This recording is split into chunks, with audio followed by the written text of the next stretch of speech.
করতেই হবে। ওয়াং চিং পং চু চিং চাং পাহাড় তোমার সারা দিয়ে দেবো। এই নয় সাহেব, খারাপ কথা বলতেছেন কেন? আপনি ক্যামেরাম্যান না?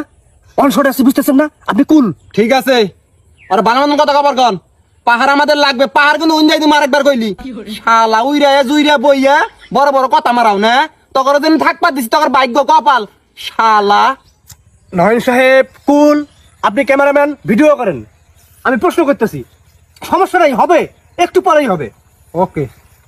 তো ভাই, আপনার আদি জন্মস্থল কোথায়? আমার আদি জন্মস্থান মায়ানমার। ও আচ্ছা, মায়ানমারে। আচ্ছা, মায়ানমার থেকে বাংলাদেশের পাহাড়ে আপনি কি ভেসে এসেছেন না উড়ে এসেছেন? হয়তোবা বেশি এসেছি, নয়তোবা উড়ে এসেছি।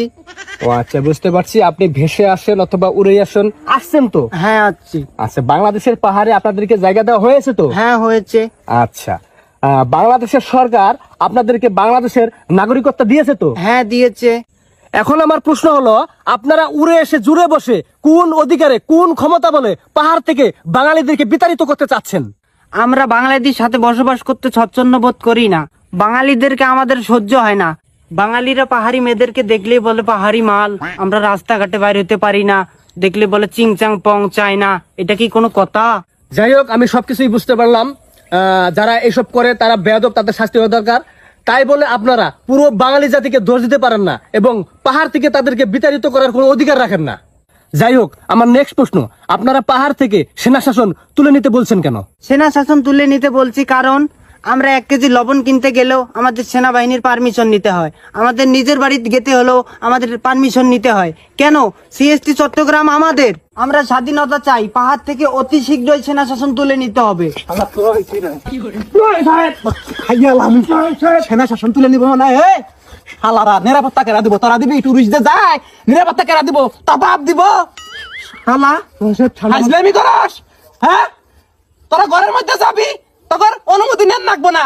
হ্যাঁ মানি, কিন্তু তোরা যদি লবণের পরিবর্তে বোম নিয়ে ঘরে ঢুকস, পারমিশন লাগবো না তখন।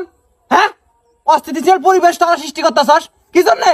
উইরে জুইরে বইয়া তেলে জলে খাইতেছ, গাত নাগে না নে, জুম চাষ করস, সার লাগে না, তেল লাগে না, কিছু লাগে না, ফ্রিতে ফ্রিতে আবাদ করস, খাস দাস তোর বিজমছে হাজলামি করস। প্লিজ শালারা, প্লিজ শালা করে আমরা তেলে জলে আদরে আপ্যায়নে রাখছি বাংলাদেশের মধ্যে। এখন তোমরা মাথায় উঠছো, তোমরা আলাদা রাষ্ট্র চাও। নয় সাহেব, দেশের অবস্থা এমনি ভালো না। দেশের অবস্থা কি খারাপ চলে? ওরা এর মধ্যে আন্দোলন শুরু করছে। আন্দোলন তোমাদের কার ভিতর দিব? নয় সাহেব প্লিজ শান্ত হন, প্লিজ আমাকে রিপোর্টটা নিতে দেন, প্লিজ, অনুরোধ লাগে। আমি না